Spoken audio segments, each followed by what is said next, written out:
Assalamualaikum warahmatullahi wabarakatuh. Selamat pagi anak-anak. Bagaimana kabarnya? Bapak harap kalian dalam keadaan sehat walafiat dan bisa mengikuti pelajaran dengan baik. Jangan lupa tetap semangat dalam pembelajaran daring. Hari ini kita akan mempelajari tentang materi pendidikan kewarganegaraan, yaitu tentang menelaah keberagaman sosial, budaya, dan ekonomi masyarakat. Keragaman sosial budaya, Indonesia adalah negara yang sangat kaya akan sumber daya alam, penduduk, dan juga ragam budayanya. Perbedaan keragaman sosial budaya tersebut tidak menjadi hambatan atau masalah dalam pembangunan, tapi menjadi sarana penunjang dalam menciptakan keadilan sosial bagi seluruh rakyat Indonesia. Adapun keberagaman suku bangsa Indonesia dipengaruhi oleh kondisi Indonesia sebagai negara kepulauan. Kemudian kondisi iklim dan keadaan alam yang berbeda-beda sehingga membentuk karakter suku bangsa juga yang berbeda. Kemudian masuknya kebudayaan asing, yaitu melalui akulturasi budaya asing dengan kebudayaan asli Indonesia. Kemudian keberagaman agama. Keberagaman agama di Indonesia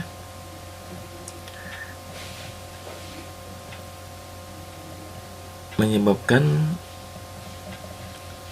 banyaknya agama, yaitu ada 5 agama resmi yang diakui, ada 6 ya sekarang ya.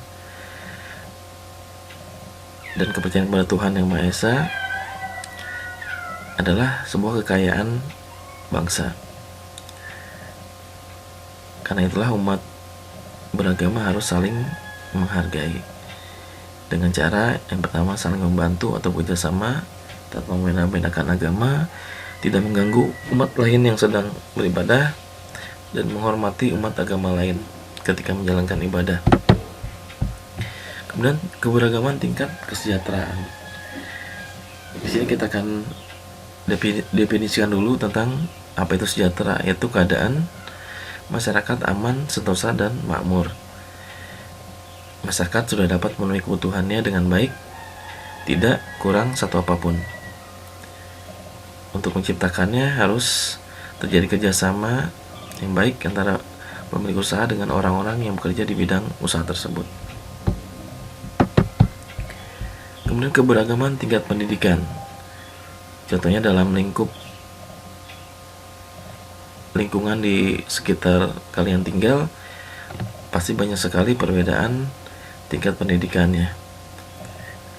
Contoh, ada yang hanya lulusan SD, ada lulusan SMP, lulusan SMA, dan lulusan perguruan tinggi atau sarjana.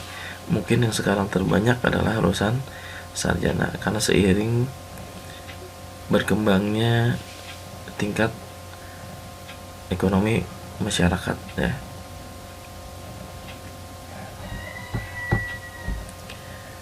Hal terpenting dari keberagaman tingkat pendidikan tersebut adalah kita saling menghormati untuk membangun persatuan dan hidup secara damai walaupun ada perbedaan-perbedaan. Kemudian keberagaman budaya. Contohnya perbedaan rumah adat, kemudian keberagaman pakaian adat, kemudian bahasa daerah, kemudian tarian daerah, kemudian upacara adat dan pertunjukan kesenian, dan lagu daerah dan alat musik tradisional. Di lingkungan kalian saja mungkin karena masyarakat kita sekarang majemuk ya, ada yang dari daerah Sumatera, dari Sumatera pun banyak ya, ada orang Aceh, ada orang Sumatera Utara, Medan, orang Batak, kemudian ada orang Padang. Masing-masing memiliki budaya sendiri dengan bahasa daerah.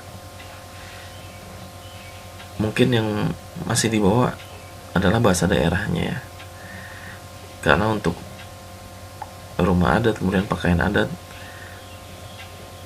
ataupun tarian daerah memang tidak ditampilkan ketika sudah hidup menyatu dengan masyarakat sekitar ya, tapi bahasa daerah tetap dibawa. Kemudian yang terakhir adalah keberagaman ekonomi. Ya, di Indonesia keberagaman ekonomi terdiri atas kegiatan agraris atau kegiatan yang berhubungan dengan tanah ya, yaitu bagaimana mengolah tanah menjadi sebuah mata pencaharian. Ya, Indonesia terkenal sebagai negara yang menghasilkan sumber dayanya dari kegiatan agraris, yaitu pertanian. Bisa kalian lihat contohnya seperti ini. Pertanian menjadi sumber devisa yang paling penting ya untuk negara Indonesia, utamanya memang lahan padi dan hortikultura yang lain.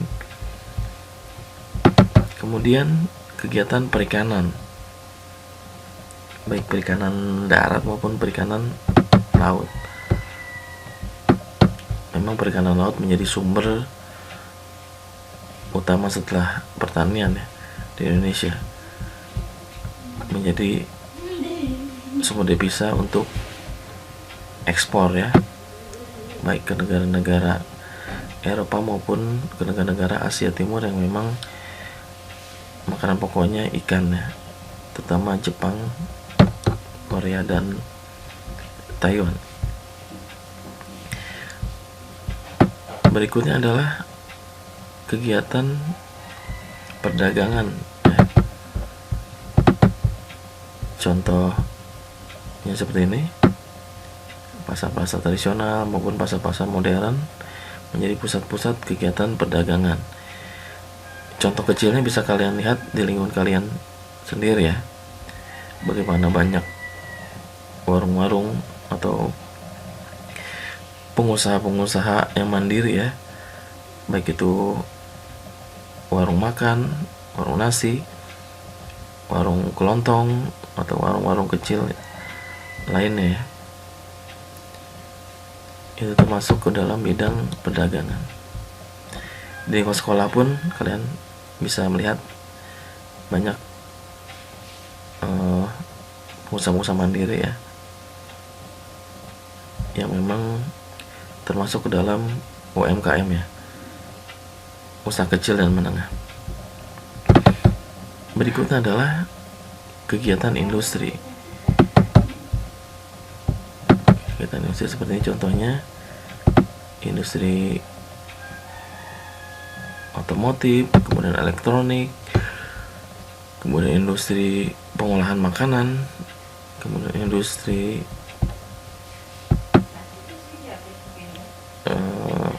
tekstil dan lain sebagainya, bahkan industri kerajinan ya.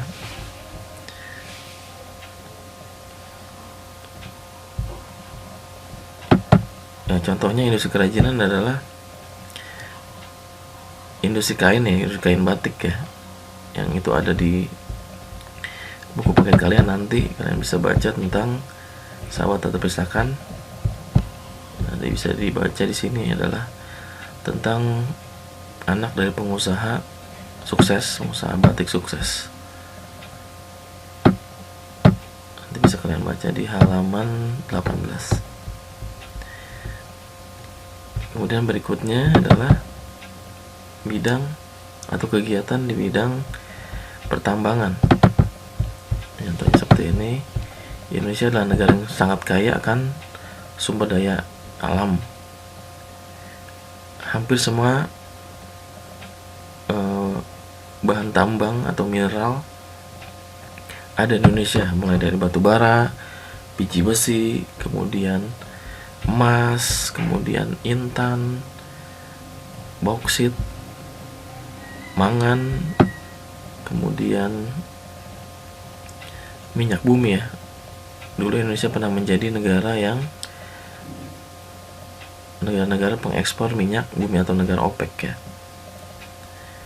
Tapi sekarang Indonesia tidak lagi karena memang jumlah penduduknya sangat banyak. Indonesia keempat di dunia ya, sehingga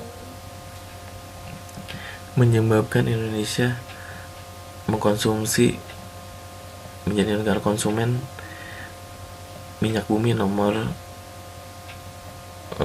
yang termasuk dalam 10 besar di dunia ya, sehingga menyebabkan Indonesia kekurangan minyak bumi. Akhirnya kita dari negara pengekspor sekarang menjadi negara pengimpor. Seperti itu. Selanjutnya adalah industri atau kegiatan di bidang pariwisata. Itu seperti ini. Di sini ada Pulau Bali ya dengan tanah lautnya, kemudian Prambanan, kemudian Candi Borobudur, kemudian Pulau Komodo, ada juga Pulau Lombok ya, menjadi ikon-ikon pariwisata di dunia yang tentu saja mengharumkan nama Indonesia dan menghasilkan devisa Indonesia. Bahkan di masa pandemi ini kegiatan pariwisata masih tetap bertahan walaupun pemasukannya tidak sebesar ketika masa-masa normal. Ya, demikian anak-anakku materi kita tentang keberagaman